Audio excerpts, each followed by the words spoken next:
Pengertian negara. Negara adalah suatu organisasi kekuasaan yang berdaulat dengan tata pemerintahan yang melaksanakan tata tertib atas orang-orang di daerah tertentu. Unsur-unsur negara. Yang pertama, adanya wilayah. Kedua, adanya penduduk. Ketiga, pemerintahan yang berdaulat. Dan yang keempat, adanya pengakuan dari negara lain. Fungsi negara. Secara umum, fungsi negara adalah melaksanakan ketertiban dan keamanan, fungsi kemakmuran dan kesejahteraan, fungsi pertahanan dan keamanan, serta fungsi menegakkan keadilan. Tujuan negara. Adapun tujuan negara Indonesia adalah sebagaimana tercantum dalam Undang-Undang Dasar Negara Republik Indonesia tahun 1945 pada alinea keempat, yaitu 1. Memberikan perlindungan pada segenap bangsa Indonesia. 2.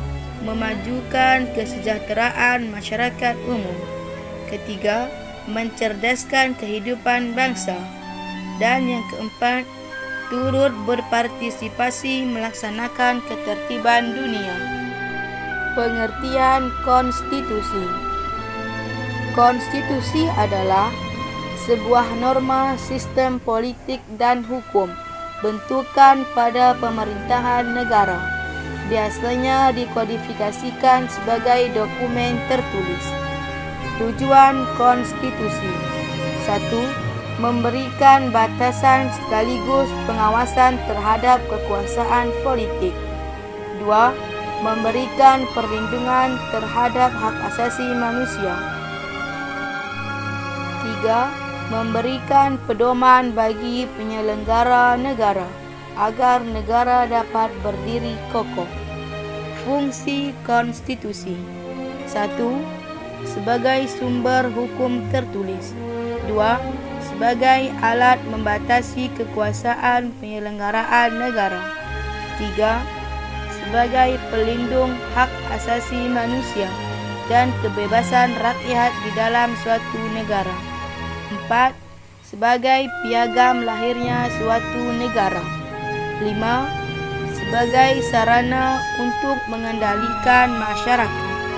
6. Sebagai simbol persatuan rakyat suatu negara. Macam-macam konstitusi. Konstitusi dibagi menjadi dua. 1. Konstitusi tertulis, yaitu suatu naskah atau dokumen yang di dalamnya terdapat penjelasan kerangka dan tugas-tugas pokok dari badan-badan pemerintahan, serta menentukan bagaimana cara kerja badan pemerintahan tersebut. Konstitusi ini biasanya disebut juga dengan Undang-Undang Dasar. 2. Konstitusi tidak tertulis, yaitu suatu aturan atau norma yang tidak tertulis, yang telah ada dan dilaksanakan oleh penyelenggara negara. Konstitusi semacam ini biasanya disebut juga dengan konvensi.